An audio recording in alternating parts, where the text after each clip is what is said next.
السلام علیکم ورحمۃ اللہ وبرکاتہ۔ الحمد للہ رب العالمین والعاقبۃ للمتقین والصلاة والسلام علی اشرف الانبیاء والمرسلین نبینا محمد وعلی آلہ وصحبہ اجمعین وبعد۔ فقال اللہ عز وجل اعوذ باللہ من الشیطان الرجیم وَإِذْ آتَيْنَا مُوسَى الْكِتَابَ وَالْفُرْقَانَ لَعَلَّكُمْ تَهْتَدُونَ۔ سورۃ البقرہ کی آیت نمبر 53 ابھی آپ کے سامنے تلاوت کی گئی ہے۔ اللہ تبارک و تعالیٰ فرماتا ہے وَإِذْ آتَيْنَا مُوسَى الْكِتَابَ وَالْفُرْقَانَ،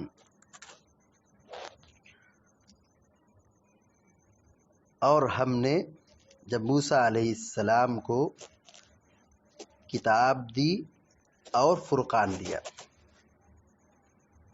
لعلکم تہتدون، تاکہ تم ہدایت پا سکو۔ تمہاری ہدایت کے لیے، دین دنیا آخرت کی سعادت اور کامیابی اور کامرانی کے لیے اللہ تبارک و تعالیٰ نے موسیٰ علیہ السلام پر کتاب نازل کی۔ بنی اسرائیل پر ہونے والے انعامات میں سے یہ 5واں انعام ہے کہ اللہ تبارک و تعالیٰ نے موسیٰ علیہ السلام کو آسمانی کتاب سے نوازا۔ کتاب جو نازل ہوئی معروف ہے، اس سے مراد تورات ہے۔ موسیٰ علیہ السلام پر جو کتاب نازل ہوئی وہ تورات تھی۔ یہ اللہ رب العالمین نے کتاب کب دی؟ جب موسیٰ علیہ السلام اور ان کی قوم فرعون کے شر سے نجات پائی اور فرعون ہلاک ہوا، پانی میں ڈوب کر مرا۔ پھر اس کے بعد اللہ رب العالمین نے موسیٰ علیہ السلام کو اور ان کی قوم میں سے کچھ مخصوص افراد کو، جن کی تعداد 70 بتائی گئی ہے، طور پہاڑ پر بلایا۔ وہاں 40 روز تک موسیٰ علیہ السلام اللہ کی بندگی کریں گے، مناجات کریں گے، عبادت کریں گے۔ اللہ تبارک و تعالیٰ نے پھر یہ تورات نامی کتاب انہیں عطا کی۔ کتاب سے نوازا، والفرقان، اور فرقان عطا کیا۔ بعض اہل علم نے یہ کہا کہ فرقان سے مراد یہاں پر معجزات ہے۔ فرقان سے مراد کیا ہے؟ معجزات ہے، کہ ہم نے موسیٰ علیہ السلام کو کتاب دی اور معجزہ عطا کیا۔ اور بعض اہل علم نے یہ کہا کہ تورات ہی کو فرقان کہا گیا ہے، جیسے قرآن کو فرقان کہا گیا ہے۔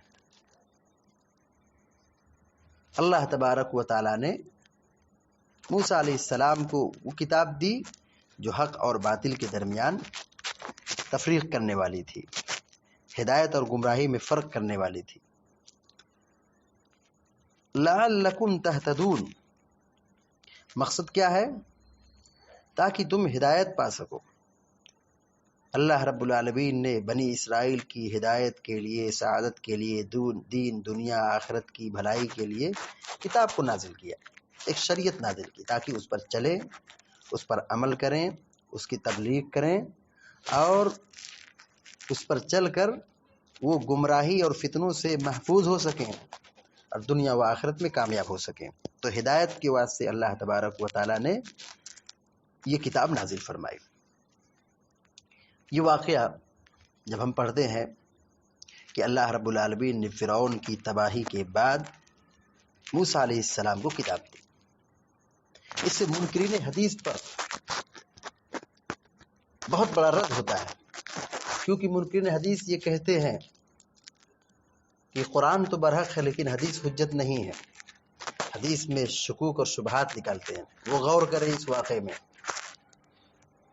کہ حضرت موسیٰ علیہ السلام پر ایمان نہیں لایا، فرعون ایمان نہیں لایا اور موسیٰ علیہ السلام کی دعوت کو تسلیم نہیں کیا، انکار کیا، جس کے نتیجے میں وہ کافر ٹھہرا اور اسلام سے خارج ہو گیا. اللہ نے اس پر عذاب بھیجا، وہ ہلاک و برباد ہو گیا. بتائیے وہ کس چیز کا انکار کر رہا تھا؟ موسیٰ علیہ السلام کی بات کا انکار کر رہا تھا، جو کہ وہ حدیث تھی، وہ وحی تھی. تو موسیٰ علیہ السلام کی بات کا اس نے انکار کیا، حجت کو تسلیم، اس کی موسیٰ کی بات کو تسلیم نہیں کیا، جبکہ وہ بھی حجت تھی. موسیٰ علیہ السلام کی بات جو وحی ہوتی تھی، جو اللہ رب العالمین پر نازل فرماتا تھا، اس کا وہ انکار کیا، جس کے نتیجے میں وہ کیا ہوا؟ اسلام سے خارج ہو گیا، دین سے خارج ہو گیا، کفر پر مرا. تو حدیث حجت ہے، حدیث دلیل ہے. حدیث کا انکار یہ بہت بڑا جرم ہے، یہ کفر ہے. تو موسیٰ علیہ السلام پر جو تورات ملی، موسیٰ علیہ السلام کو جو تورات نامی کتاب ملی یا ان پر نازل ہوئی، یہ کب کا واقعہ ہے؟ جب فرعون ہلاک و برباد ہو گیا. اس کا مطلب یہ ہوا کہ موسیٰ علیہ السلام کی دعوت کو اس نے تسلیم نہیں کیا، اور کتاب بعد میں دی گئی. کتاب کا منکر نہیں تھا، کیونکہ کتاب کا زمانہ اس نے نہیں پایا. فرعون نے کس چیز کا انکار کیا؟ وحی کا انکار کیا. جو وحی سنت ہے، حدیث ہے، موسیٰ علیہ السلام کی دعوت ہے. تو اسی طریقے سے سنت کی مخالفت یا سنت کا انکار اور یہ کہنا کہ حدیث حجت نہیں ہے، یہ بہت بڑی گمراہی ہے، یہ بہت بڑی گمراہی ہے. تو اللہ تبارک و تعالیٰ نے موسیٰ علیہ السلام پر تورات نامی کتاب نازل فرمائی اور فرقان دیا. بعض علماء نے کہا اس سے مراد معجزہ ہے، اور بعض علماء نے کہا کہ یہ فرقان کتاب ہی کے سلسلے میں ہے، کہ یہ کتاب حق اور باطل کے درمیان تمیز کرنے والی ہے، فرق کرنے والی ہے، اور ہدایت اور گمراہی میں تفریق کرنے والی ہے. اللہ تبارک و تعالیٰ نے کتاب جو نازل کیا، اس میں لوگوں کے لیے بہت بڑی راحت ہے کہ شریعت پر چلنا، اس پر عمل کرنا، یہ ہدایت اور سعادت کی نشانی ہے. اور اس کتاب کو ٹھکرا دینا، اس کے پیچھے عمل، اس پر عمل نہ کرنا، اور اللہ رب العالمین کے کلام کو تسلیم نہ کرنا، یہ دین، دنیا، آخرت کی تباہی اور بربادی کا سبب ہے. اللہ تبارک و تعالیٰ سے ہم دعا کرتے ہیں کہ اللہ تعالیٰ ہم سب کو، آپ سب کو نیک عمل کی توفیق عطا فرمائے، اور دنیا میں جب تک زندہ رکھے ہم سب کو ایمان اور اسلام پر قائم رکھے. آمین یا رب العالمین.